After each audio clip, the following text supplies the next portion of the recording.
That we are joined via Skype by Phyllis Schlafly. Phyllis, of course, the founder of the Eagle Forum and a long-respected voice in the conservative movement. Hi, Phyllis. Nice to see your smiling face tonight. How you doing? Hi, you. You know, we just talked to Penny a little bit about Franklin Graham resigning from the Republican Party after the House passed that spending bill. Is that too drastic of a step? What is your reaction to that? Well, I'm very disappointed that he did that because we need him in the Republican Party. We have a two-party system in America, and as Don Rumsfeld once said, you go to war with the army you have, not the army you wish you had. And if you want a third party, move to Europe. They've got lots of useless third parties over there you could pick up cheaply. But we have a two-party system, and I've been in there fighting for conservative values in the Republican Party for long, and I'm not going to give up on that. Well, Newsmax.com has an article today shifting gears about Chris Christie's strong ties to the Muslim community, including Mohammed Qatanani, who has ties to the Hamas terrorist group. Now, Phyllis, Christie, he's talked tough about taking on radical Islamists, but how concerning are these latest developments? Well, a lot of things come out during the primary period that they may not wouldn't have liked to have come out, but nevertheless, I don't know how much effect that will have. I think Americans are very concerned about the Muslims and about what they may do to us if they get in. I personally think Trump had a good idea when he said we should have a pause in letting Muslims in until we're able to vet them properly. That makes sense to me. All right, I want to talk about Donald Trump a little bit. In a recent interview, you said Donald Trump looks like the last hope for America. Why do you think Trump is uniquely qualified to lead this country, Phyllis? Well, he's obviously a take-charge person, and we would like somebody to take charge.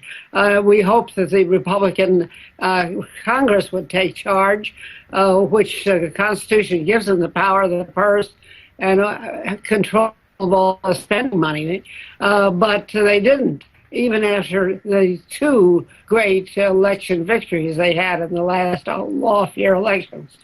But I wish that the Republican Congress would stand up stronger for what they promised during the campaign. It was a very good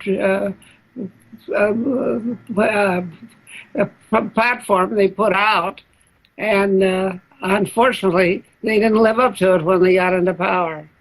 Phil, so I want to ask you, Donald Trump, he's in some hot water today. He made these comments directed towards Hillary Clinton where he used a vulgar term. What do you think about Trump taking on Hillary? Do you worry sometimes that he has to be a little more disciplined in his language? Oh, I don't think we need to try to clean up his language. That's not high on our priority list. I'm interested in the issues that he's addressing. And he is addressing the big issues. Building a wall, which I watched George W. Bush on C-SPAN signing the bill to build the wall. And I wish that they would do that. Then we want them to address the immigration issue, and Trump has been wonderful in bringing that to the forefront. So that's a good one. And the other thing is I think you got a duck in the background there, Phyllis.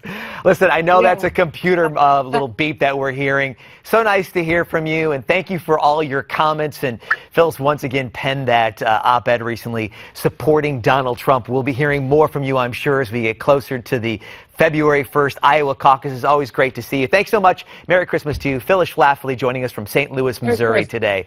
Good to see you, Phyllis. Thanks so much.